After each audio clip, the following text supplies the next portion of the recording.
El matrimonio, fundamento de la vida familiar. Por eso dejará el hombre a su padre y a su madre, y se unirá a su mujer, y serán los dos una sola carne. Mateo 19:5. El Código de Derecho Canónico nos dice: la alianza matrimonial por la que el varón y la mujer constituyen entre sí un consorcio de toda la vida, ordenado por su misma índole natural al bien de los cónyuges y a la generación y educación de la prole. Fue elevada por Cristo nuestro Señor a la dignidad de sacramento ente bautizados. Código de Derecho Canónico, Canon 1055-1. El matrimonio es parte del plan de Dios.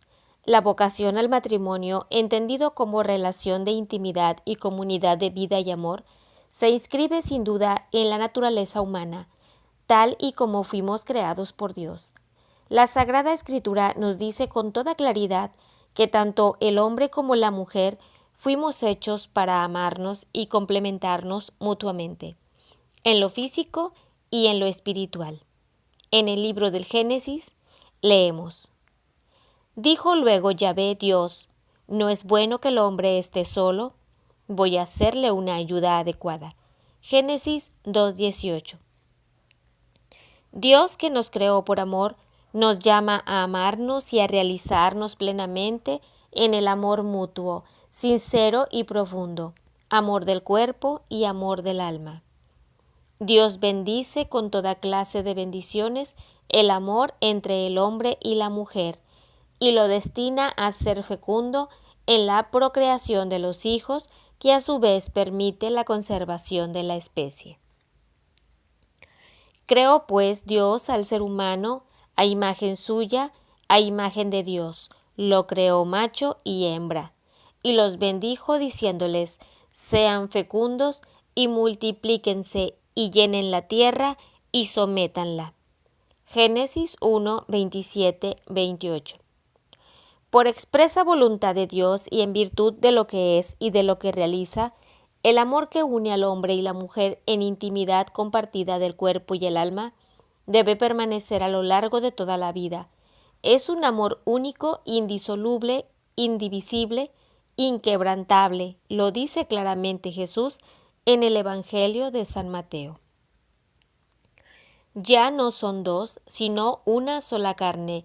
Lo que Dios unió, no lo separe el hombre. Mateo 19:6. El matrimonio y el pecado. Desde el comienzo de la historia humana, el pecado, entendido como ruptura de las relaciones del ser humano con Dios, afectó y sigue afectando, directa e indirectamente, exterior e interiormente, tanto al hombre como a la mujer, y de un modo particularmente claro las relaciones que se establecen entre ambos. Por el pecado original, el pecado del principio, las relaciones entre el hombre y la mujer quedaron gravemente afectadas. Su atractivo mutuo se convirtió en relaciones de dominio y de concupiscencia, y su vocación a la fecundidad y al poder sobre la tierra quedó sometida a los dolores del parto y al esfuerzo para ganarse el pan. Lo podemos leer en el mismo libro del Génesis.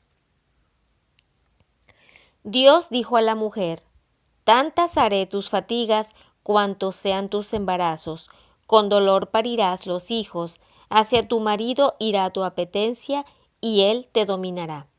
Al hombre le dijo: por haber escuchado la voz de tu mujer y comido del árbol del que yo te había prohibido comer, maldito sea el suelo por tu causa, con fatiga sacarás de él el alimento todos los días de tu vida. Espinas y abrojos te producirá, y comerás la hierba del campo. Con el sudor de tu rostro comerás el pan hasta que vuelvas al suelo, pues de él fuiste tomado, porque eres polvo y al polvo volverás. Génesis 3, 16, 19. Para sanar las heridas causadas por el pecado que nos divide, los hombres y las mujeres necesitamos la gracia de Dios. Pero para recibir esta gracia debemos estar abiertos y bien dispuestos. Dios, que nos ama infinitamente y que nos quiere unidos en y por el amor verdadero, nos comunica los dones de su misericordia que nos fortalecen en la unidad y en la complementariedad de la pareja, precisamente en el sacramento del matrimonio. El matrimonio en el pueblo de Israel. En el comienzo de la historia, las relaciones entre el hombre y la mujer no estaban dirigidas y orientadas por los principios de la monogamia. Un solo hombre para una sola mujer, ni tampoco por los de la indisolubilidad unidos para toda la vida. La misma Sagrada Escritura nos habla de la poligamia de los patriarcas y de los reyes de Israel y manifiesta que Moisés, el legislador del pueblo de Dios, permitió el repudio de la mujer por causa grave, como consta en el Deuteronomio. Si un hombre toma una mujer y se casa con ella, y resulta que esta mujer no halla gracia a sus ojos, porque descubre en ella algo que le desagrada, le redactaré un libelo de repudio, se lo pondrá en su mano y la despedirá de su casa. Deuteronomio 24:1. Fueron los profetas quienes, contemplando la alianza de Dios con Israel bajo la imagen de un amor conyugal exclusivo y fiel, comenzaron a preparar a los israelitas para una comprensión más profunda de la unidad y de la indisolubilidad del matrimonio. Oseas 1:2, Oseas 2:1, aunque sin referirse directamente a él. Los libros de Ruth y de Tobías, por su parte, nos presentan testimonios conmovedores del verdadero sentido y del hondo valor del matrimonio único e indisoluble, y de la fidelidad y la ternura que deben mantener los esposos en el trato cotidiano y a lo largo de toda su vida. Jesús y el matrimonio. Al comienzo de su vida pública, Jesús participó en un banquete de bodas y allí realizó el primer milagro de su ministerio apostólico. A petición de María, esta participación de Jesús en las bodas de Caná es una muestra del valor que él le dio al matrimonio como principio de la familia. Y también un anuncio claro y concreto de que el matrimonio será para quienes creemos en él, un signo eficaz de su presencia en el mundo. Ya en su predicación, Jesús habló con total libertad y directamente del sentido original de la unión entre el hombre y la mujer, según el plan de Dios al crearnos. Y su indisolubilidad podemos constatarlo en el Evangelio de San Mateo. Y se le acercaron unos fariseos, que para ponerlo a prueba le dijeron: ¿puede uno repudiar a su mujer por un motivo cualquiera? Él respondió: ¿no han leído que el Creador desde el comienzo los hizo varón y hembra? Y que dijo: por eso dejará el hombre a su padre y a su madre, y se unirá a su mujer, y los dos se harán una sola carne. De manera que ya no son dos, sino una sola carne. Pues bien, lo que Dios unió, no lo separe el hombre. Mateo 19:3-6. Y añadió: Moisés, teniendo en cuenta la dureza de su corazón, les permitió repudiar a sus mujeres, pero al principio no fue así. Ahora bien, les digo que quien repudia a su mujer, no por fornicación, y se case con otra, comete adulterio. Mateo 19:8-9. Esta exigencia de Jesús no es de ninguna manera irrealizable, aunque a muchos pueda parecérselo. Todo lo contrario, tanto el hombre como la mujer, protegidos y fortalecidos con la gracia que Dios les da en el sacramento del matrimonio, pueden vivir perfectamente su unión matrimonial en fidelidad mutua y en relación clara y abierta con Dios, como Jesús nos enseñó. Nos lo dice claramente el apóstol San Pablo en su carta a los Efesios y en ello a nosotros. Maridos, amen a sus mujeres como Cristo amó a su Iglesia y se entregó a sí mismo por ella para santificarla. Así deben amar los maridos a sus mujeres como a sus propios cuerpos. El que ama a su mujer se ama a sí mismo. Por eso dejará el hombre a su padre y a su madre y se unirá a su mujer, y los dos se harán una sola carne. Que cada uno ame a su mujer como a sí mismo, y la mujer que respete al marido. Efesios 5, 25, 26, 28, 31, 33. El matrimonio cristiano es un verdadero sacramento de la nueva alianza, una señal del nuevo pacto de Dios con los hombres, porque es signo y comunicación de la gracia que Jesús alcanzó para nosotros con su sacrificio de la cruz. ¿Quiénes pueden contraer matrimonio?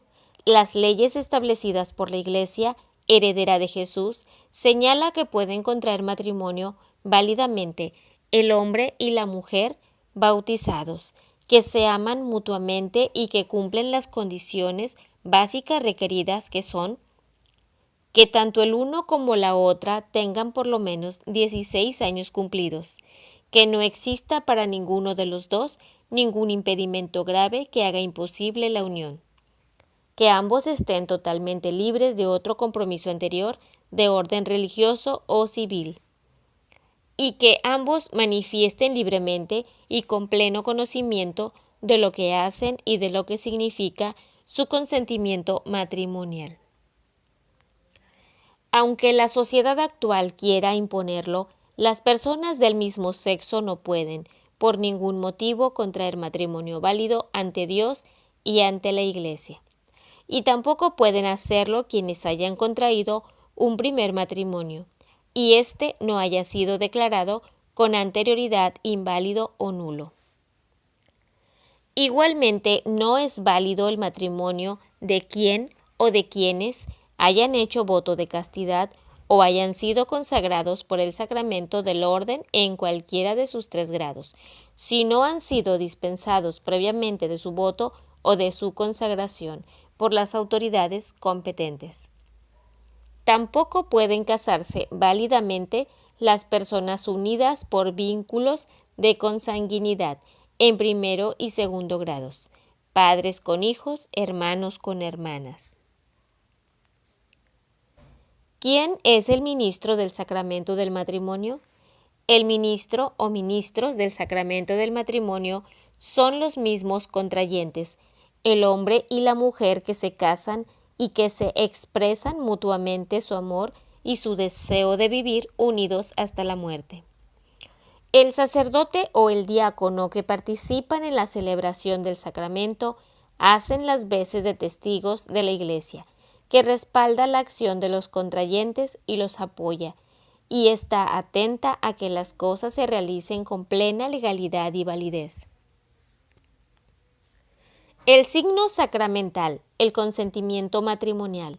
Los protagonistas de la alianza matrimonial, es decir, los protagonistas del sacramento del matrimonio, son un hombre y una mujer bautizados que están libres de toda clase de compromiso con otras personas y por lo tanto pueden comprometerse entre sí y expresar libremente sin ninguna clase de coacción su consentimiento de entregarse el uno al otro. Ser libre quiere decir en este caso no tener ninguna atadura, ningún compromiso previo y no obrar obligado por nada ni por nadie, no tener ninguna coacción ni física ni moral, y no estar impedido por ninguna ley natural ni eclesiástica. La Iglesia considera el intercambio de los consentimientos entre los esposos como el elemento indispensable para que haya verdadero matrimonio. Si falta este consentimiento o no se da libremente, no hay matrimonio, no se produce el vínculo matrimonial y por lo tanto el matrimonio es considerado como nulo, es decir, inexistente. El consentimiento en el matrimonio es un acto humano por el cual los esposos se dan y se reciben mutuamente. Este consentimiento lo expresan los esposos en la fórmula propia para la celebración litúrgica del sacramento. Yo, fulano de tal, Me doy a ti como esposa o esposo, y te recibo a ti como mi esposa o esposo, para amarte y respetarte todos los días de mi vida. El consentimiento matrimonial debe ser un acto de la voluntad de cada uno de los contrayentes, libre de violencia o de temor grave interno o externo. Nada puede, por ningún motivo, reemplazar este consentimiento libre. Si falta la libertad en uno de los contrayentes, el matrimonio es nulo. El sacerdote o el diácono que asiste a la celebración del sacramento del matrimonio recibe el consentimiento de los esposos en nombre de la iglesia a la que pertenecen y los bendice también en su nombre. La presencia del ministro de la iglesia y la presencia de los testigos expresa visiblemente que el matrimonio es fundamentalmente una realidad eclesial, es decir, un hecho importante para toda la familia de los creyentes. Además, el sacramento del matrimonio supone y exige la fe de quienes se acercan a recibirlo. Sin la fe de los contrayentes, el sacramento se convierte en un mero compromiso social que no tiene sentido ni valor. Efectos del sacramento del matrimonio. El Código de Derecho Canónico afirma: del matrimonio válido se origina entre los cónyuges un vínculo perpetuo y exclusivo por su misma naturaleza. Además, en el matrimonio cristiano, los cónyuges son fortalecidos y quedan como consagrados por un sacramento peculiar para los deberes y la dignidad de su estado. Código de Derecho Canónico, Canon 1134. Es principio de fe y práctica de la Iglesia Católica Universal que el vínculo matrimonial que une a los esposos no es ningún invento humano, sino creación de Dios, desde el comienzo del mundo.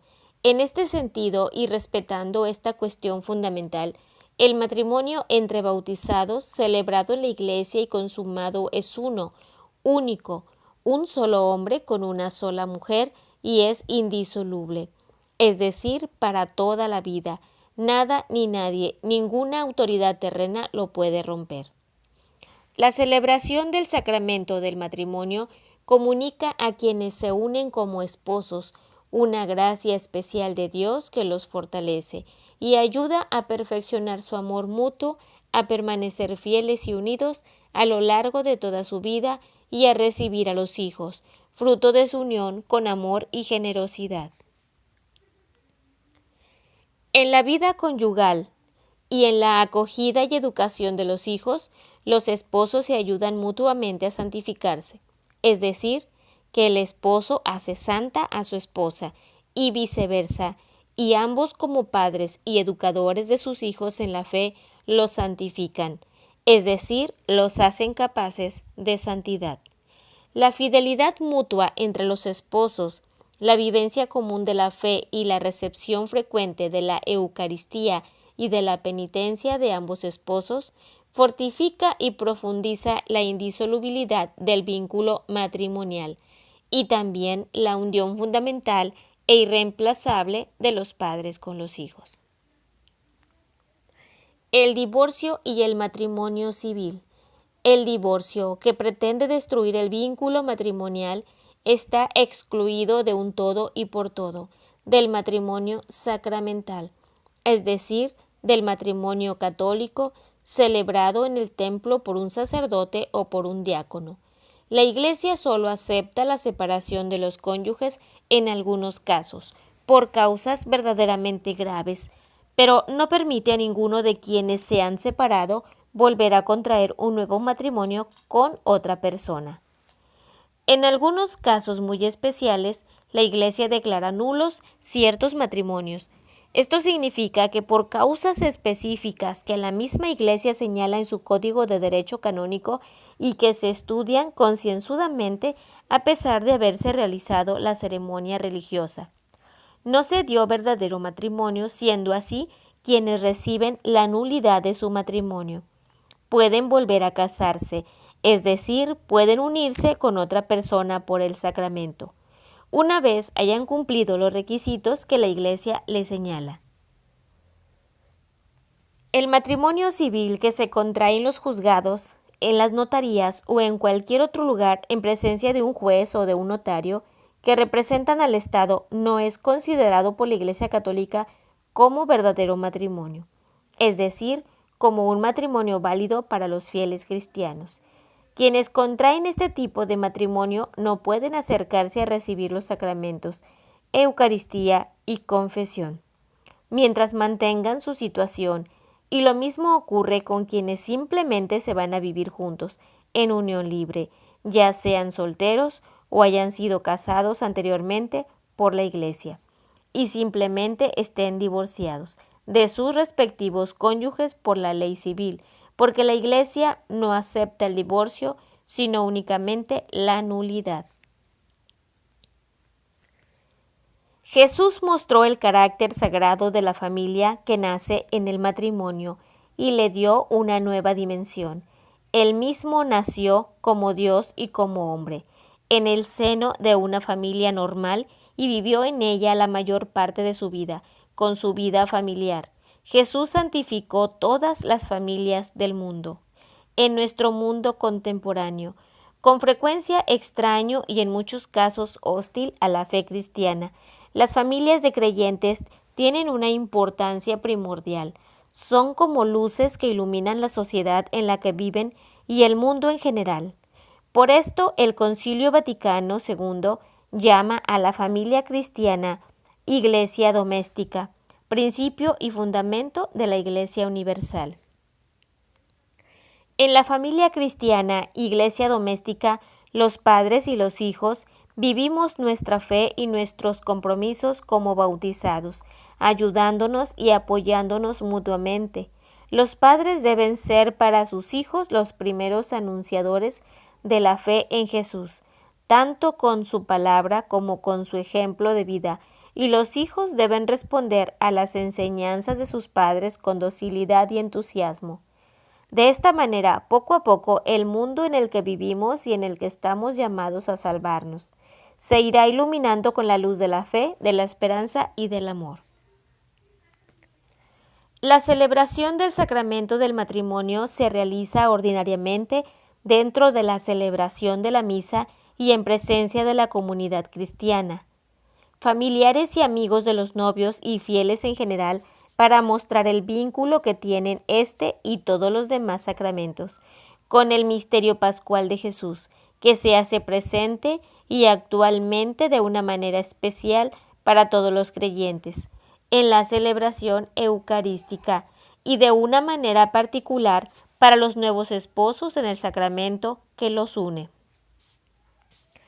Hay algunos casos especiales, los llamados matrimonios mixtos, en los cuales los contrayentes profesan diferente credo religioso, en los que se prescinde de la misa y el matrimonio se celebra bajo un rito particular, de modo que al mismo tiempo que se respeta la diferencia de credo entre los esposos, su libertad religiosa y su libertad de conciencia, se mantiene para el esposo católico la calidad de sacramento, lo mismo que la unidad y la indisolubilidad del vínculo para ambos contrayentes. Por otra parte, estos casos particulares requieren dispensa, es decir, permiso especial, para que su celebración sea válida. Es muy conveniente que los novios se preparen para celebrar su entrega mutua, plenamente unidos a Dios, celebrando oportunamente el sacramento de la penitencia, sacramento del perdón y de la reconciliación con Dios y con los hermanos. En la celebración del matrimonio, el sacerdote que preside o el diácono lleva vestiduras litúrgicas de color blanco, el color de la alegría, el color de la fiesta. La celebración del sacramento del matrimonio dentro de la Eucaristía tiene 4 partes o 4 momentos fundamentales que son los ritos iniciales. La liturgia de la palabra, la liturgia del sacramento propiamente dicha, la liturgia de la Eucaristía. Los ritos iniciales o ritos de acogida se integran perfectamente con los ritos iniciales de la Eucaristía, el canto de entrada o la música que acompaña el ingreso de la novia al templo, como es la costumbre. Expresa la alegría del momento que se vive y el sentido de la fiesta que nos reúne. El saludo del celebrante destaca la importancia que tiene para la Iglesia la celebración del sacramento del matrimonio, por lo que él mismo es, por lo que se hace en quienes lo reciben y por lo que significa para la comunidad de los creyentes. El acto penitencial crea el clima apropiado para el encuentro con Dios y con los hermanos. El celebrante saluda a los nuevos esposos, a sus acompañantes y a la comunidad en general con estas palabras u otras parecidas. Hermanos, nos hemos reunido aquí para celebrar la unión sagrada de fulano de tal y fulana de tal. Sean todos bienvenidos, familiares y amigos. Nuestra reunión no es solo un acto de sociedad, es una reunión de la Iglesia de Cristo presente aquí. Por eso nuestra alegría es alegría de la Iglesia entera. Vamos a escuchar la palabra de Dios que de un modo eficaz y misterioso se realizará en el sacramento del matrimonio y de la Eucaristía. Participemos en esta celebración unidos en la plegaria por los nuevos esposos. La oración colecta ruega a Dios, Padre de todos los hombres y mujeres del mundo, que derrame sus dones y sus gracias sobre quienes se van a unir por el vínculo matrimonial, para que, fortalecidos en su fe y en su amor mutuo, sean capaces de mantenerse juntos a lo largo de toda su vida, aun en las circunstancias más difíciles. El celebrante dice: oremos. Padre de quien recibe su existencia toda familia en el cielo y en la tierra, tú consagraste la unión conyugal con el sacramento excelso del matrimonio para significar por él la unión de Cristo con tu Iglesia. Por medio de la alianza que se realiza en las bodas, concede a estos hijos tuyos, fulanita y sutanito, que den a su vida de esposos el sentido que ahora descubren en la fe de este sacramento, por nuestro Señor Jesucristo, que vive y reina contigo en la unidad del Espíritu Santo, y es Dios por los siglos de los siglos. Amén. La liturgia de la palabra pone de presente la importancia que el matrimonio y la familia han tenido y siguen teniendo en la historia de la salvación y las obligaciones y responsabilidades de quienes contraen el sacramento, respecto de su santificación mutua y la santificación de los hijos que procreen. El sacerdote celebrante puede seleccionar las lecturas que considere más apropiadas, tomando en consideración tanto a quienes reciben el sacramento como al grupo de familiares y amigos que los acompañan, y también los aspectos del sacramento que quieren resaltar. La lectura del libro del Génesis 2, 18, 24, dijo el Señor Dios: no es bueno que el hombre esté solo, voy a buscarle a alguien que lo ayude y acompañe. Entonces el Señor Dios modeló con arcilla del suelo a todos los animales salvajes y a todas las aves del cielo, y se los presentó al hombre para ver qué nombre les pondría. Entonces el Señor Dios hizo caer sobre el hombre un profundo sueño, y cuando se durmió, le sacó una costilla. El hombre exclamó: esto sí es hueso de mis huesos y carne de mi carne. Se llamará esposa porque fue sacada del esposo. Por eso el esposo dejó a su padre y a su madre y se une a su esposa, y los dos llegan a ser una sola carne.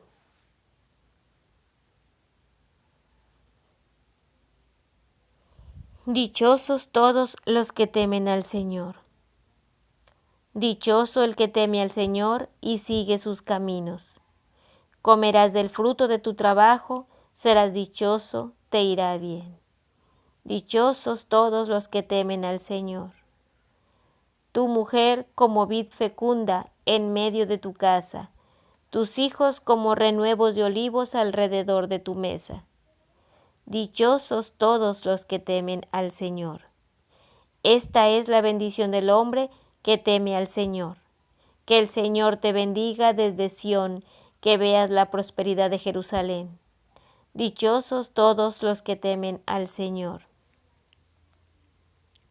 Lectura de la carta del apóstol San Pablo a los Efesios 5, 2, 21, 33. Sean, pues, imitadores de Dios, como hijos queridos, y vivan en el amor como Cristo los amó. Sean sumisos los unos a los otros en el temor de Cristo. Las mujeres a sus maridos como al Señor, porque el marido es cabeza de la mujer, como Cristo es cabeza de la Iglesia, el Salvador del cuerpo. Maridos, amen a sus mujeres, como Cristo amó a la Iglesia y se entregó a sí mismo por ella. Así deben amar los maridos a sus mujeres como a sus propios cuerpos. En todo caso, en cuanto a ustedes, que cada uno ame a su mujer como a sí mismo, y la mujer que respete al marido. Lectura del Santo Evangelio según San Mateo. Y se le acercaron a Jesús unos fariseos, que para ponerlo a prueba le dijeron: ¿puede uno repudiar a su mujer por un motivo cualquiera? Él respondió: ¿no han leído que el Criador desde el comienzo los hizo varón y hembra, y que dijo: por eso dejará el hombre a su padre y a su madre, y se unirá a su mujer, y los dos se harán una sola carne? De manera que ya no son dos, sino una sola carne. Pues bien, yo que Dios unió, no lo separe el hombre. Mateo 19, 3, 6. Después de las lecturas, el sacerdote o el diácono hace la homilía, en la que, a partir de los textos sagrados, explica el misterio del matrimonio cristiano, en el que Dios comunica gracias especiales a los nuevos esposos, para que crezcan en su amor conyugal y puedan cumplir con su entrega mutua. Adquieren con sus futuros hijos las responsabilidades, y con la Iglesia y con el mundo. Terminada la homilía, se hace la oración universal de los fieles, en la que se pide de un modo muy especial por todas las familias del mundo, particularmente por la que ahora nace. La celebración del sacramento, propiamente dicha, comprende 4 pasos que son: el diálogo o escrutinio, el consentimiento matrimonial y su ratificación, la bendición y entrega de los anillos, y la oración universal o de los fieles. El sacerdote o el diácono, como representante de la Iglesia y en su nombre, introduce la celebración del sacramento con una breve monición, después de la cual realiza el diálogo o escrutinio con los novios, para certificar ante la asamblea de los fieles que quienes se van a casar lo hacen libremente, que nada se opone a su decisión de unir sus vidas y que conocen los compromisos que adquieren al pedir a la Iglesia que sean testigos de su entrega mutua delante de Dios y de toda la comunidad eclesial. Han venido aquí, hermanos, para que Dios garantice con su sello su amor mutuo ante el pueblo de Dios aquí congregado y presidido por su ministro. Un día fueron consagrados en el bautismo, hoy con un nuevo sacramento, Cristo va a bendecir su amor y los enriquecerá y dará fuerza para que guarden siempre mutua fidelidad y puedan cumplir con su misión de casados. Por tanto, ante esta asamblea, les pregunto sobre su intención. Cada uno de los novios responde las preguntas por separado, para mostrar con claridad que asume personalmente y con total libertad sus responsabilidades. ¿Vienen con plena libertad a celebrar el matrimonio mediante el sacramento? El novio o la novia dice: sí, vine libremente. Al elegir el estado del matrimonio, ¿están dispuestos a amarse, honrarse y respetarse toda su vida? El novio y la novia dicen: sí, estoy dispuesto o dispuesta. ¿Están preparados para recibir responsable y amorosamente los hijos como don de Dios y a educarlos según la ley de Dios y de su Iglesia? El novio o la novia dice: sí, estoy dispuesto o dispuesta. El consentimiento matrimonial expresa en diferentes fórmulas. El celebrante puede elegir con los novios la que les parezca más conveniente y apropiada. La mutua entrega de los contrayentes y su promesa de fidelidad para toda la vida. En este consentimiento precisamente el signo del sacramento, después el celebrante.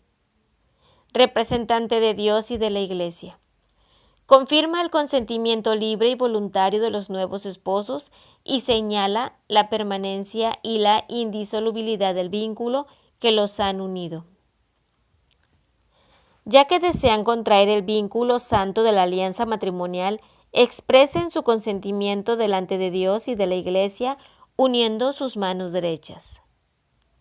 El esposo dice: yo me entrego a ti como tu esposo, y te acepto y te recibo como mi esposa. Prometo permanecerte fiel en la alegría, en la adversidad y en el dolor, en la salud y en la enfermedad, en la pobreza y en la prosperidad, para amarte y respetarte durante todos los días de mi vida. La esposa dice: yo me entrego a ti como tu esposa, y te acepto y te recibo como mi esposo. Prometo permanecerte fiel en la alegría, en la adversidad y en el dolor, en la salud y en la enfermedad, en la pobreza y en la prosperidad, para amarte y respetarte durante todos los días de mi vida. El Señor, que hizo nacer en ustedes el amor, confirme el consentimiento que han manifestado ante la Iglesia con su bendición y se digne ayudarlos toda la vida a cumplir el compromiso que han contraído. Lo que Dios ha unido, que no lo separe el hombre. Viene luego la bendición y entrega de los anillos, que son el signo visible de la alianza matrimonial. Cada uno de los novios se lo coloca al otro mientras le dice: Dios, fuente del amor verdadero, bendice y santifica el amor de estos hijos tuyos, fulanito y sutanita, y concédeles que estos anillos, signo de su fidelidad, les recuerde su promesa de amor mutuo por Cristo nuestro Señor. Amén. El esposo dice el nombre de su esposa: recibe este anillo como signo de mi amor y mi fidelidad hacia ti, en el nombre del Padre, y del Hijo, y del Espíritu Santo. La esposa dice el nombre de su esposo: recibe este anillo como signo de mi amor y mi fidelidad hacia ti, en el nombre del Padre, y del Hijo, y del Espíritu Santo. La celebración del sacramento propiamente dicha termina con la oración de los fieles, en la que toda la asamblea pide a Dios de una manera especial por los nuevos esposos, para que sepan cumplir su misión en el mundo, crezcan en su amor y lleven adelante su familia para gloria del Señor. La liturgia de la Eucaristía comienza con la presentación de los dones, el pan, el vino y el agua, en la que pueden participar activamente los nuevos esposos. Una vez más, la oración sobre las ofrendas es oración de petición de bendiciones para quienes han celebrado el sacramento del matrimonio. El celebrante dice: Dios y Padre de todos los hombres, recibe los dones ofrecidos para implorar tu favor sobre el sacramento nupcial, y ya que tú mismo eres su autor, protege y dirige con tu amor de Padre a quienes has unido en alianza sacramental por Jesucristo nuestro Señor. Amén. También hay un prefacio propio para la Eucaristía del matrimonio que destaca la grandeza y bondad del amor conyugal, que nace en el mismo amor de Dios. El celebrante dice: realmente es justo y necesario, es nuestro deber y salvación darte gracias siempre y en todo lugar, Señor, Padre Santo, Dios Todopoderoso y Eterno, porque dignificaste tanto al hombre creado por tu bondad, que en la unión del varón y la mujer nos dejaste la imagen de tu propio amor, y al que amorosamente lo invita sin cesar al ejercicio de la ley de la caridad, para que pueda participar en tu amor eterno y así el sacramento del matrimonio. A la vez que es signo de tu caridad, santifica el amor humano por Jesucristo nuestro Señor. Por Él, por los ángeles y los arcángeles, y con todos los coros celestiales, cantamos sin cesar el himno de tu gloria. La comunión eucarística de los contrayentes se realiza bajo las dos especies, no simplemente para darle mayor solemnidad a la celebración, sino especialmente para poner de relieve el paralelismo que existe entre la unión matrimonial de dos esposos bautizados y la unión espiritual entre Cristo y su Iglesia. El rito de despedida es la bendición final solemne que el sacerdote celebrante da a los nuevos esposos y a los concurrentes. Dios Padre los conserve unidos en el mutuo amor, para que la paz de Cristo habite en ustedes y permanezca siempre en su hogar. Todos. Amén. Los bendiga en los hijos, encuentren consuelo en los amigos y tengan verdadera paz con todos. Amén. Los haga testigos de su amor en el mundo, generosos y compasivos con los pobres y afligidos, y así, gratos ante Él, los acoja en sus mansiones eternas. Todos. Amén. Y a todos ustedes que están aquí presentes, los bendiga Dios Todopoderoso, Padre, Hijo y Espíritu Santo. Amén. Hermanos, la Eucaristía terminó y también la celebración del sacramento del matrimonio de nuestros hermanos, y nuestra vida debe ser auténtico testimonio de amor cristiano y de servicio, un vivir en la gracia de Dios y un llevar la paz y la alegría que vivimos en la misa. Mis felicitaciones muy sinceras para los nuevos esposos y mis mejores deseos para su vida matrimonial. Se pueden ir en paz. Demos gracias a Dios. Termina la celebración solemne y puntual del sacramento del matrimonio, pero para los contrayentes comienza la vida, una vida distinta a la que llevaban antes, una vida en común, una nueva vida. Tendrán seguramente momentos alegres y también momentos tristes, circunstancias difíciles de enfrentar en las que la gracia de Dios, propias del sacramento que recibieron, se hará especialmente presente, y ellos deberán acogerla con corazón abierto y disponible. De esa gracia sacarán la fuerza que necesitan para vencer sus miedos, sus angustias, sus debilidades, la monotonía de la cotidianidad, las incomprensiones, los egoísmos. En fin, si juntos se aferran a su fe y a su esperanza, su amor crecerá, se afianzará y será capaz de superar los obstáculos del camino hasta que la muerte los separe. Sus hijos y los hijos de sus hijos serán su corona. El matrimonio es el fundamento de la familia y la familia es la base, el fundamento de la sociedad y de la Iglesia. Nuestra sociedad y la Iglesia necesitan hombres y mujeres que tengan conciencia clara de lo que el amor humano es y significa, hombres y mujeres que se amen con sinceridad y generosidad y quieran mantenerse unidos y fieles. Aún las circunstancias más difíciles, hombres y mujeres comprometidos con ellos mismos, con la sociedad y con Dios. Hombres y mujeres que sientan la necesidad de pedir para su amor la bendición y la ayuda de Dios en el sacramento del matrimonio. Nuestra sociedad y la Iglesia necesitan esposos y esposas conscientes de lo que son el uno para el otro y de los lazos que los unen, esposos y esposas, capaces de defender su amor y su entrega mutua con decisión y valentía.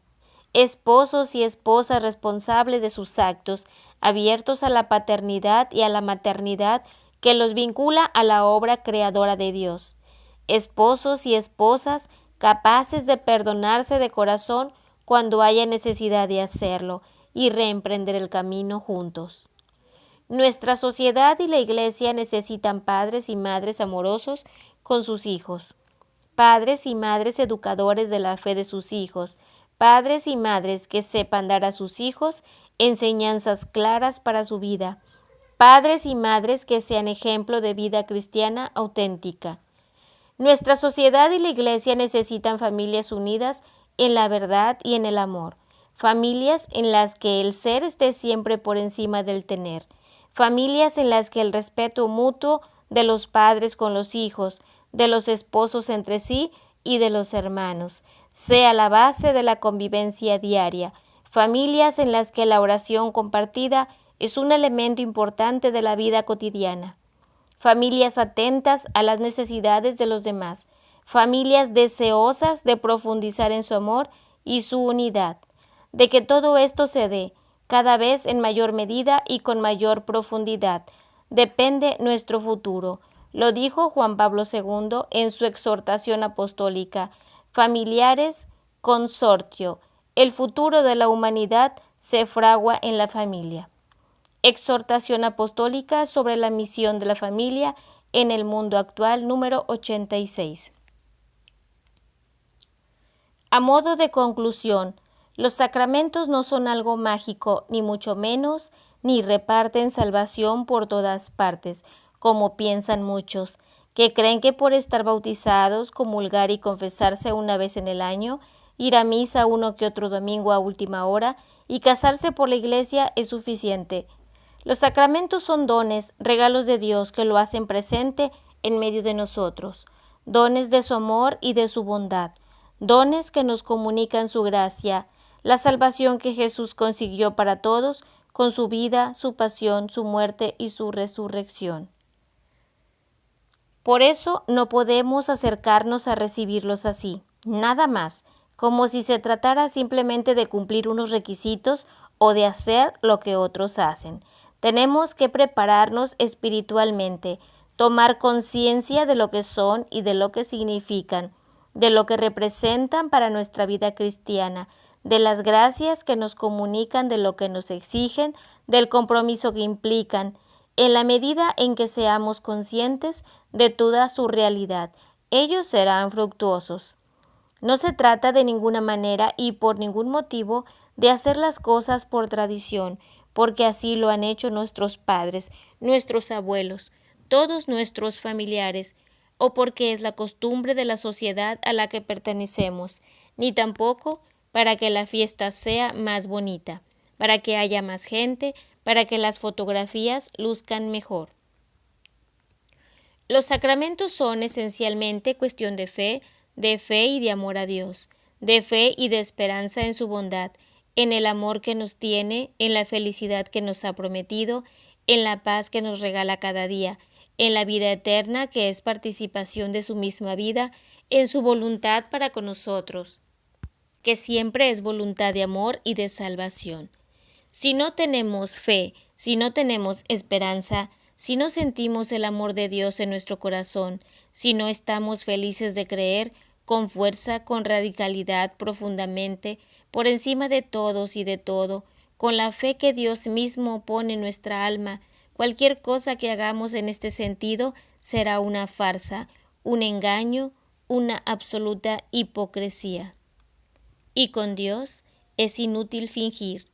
Él lo sabe todo, lo conoce todo, hasta el pensamiento más recóndito, el sentimiento más escondido.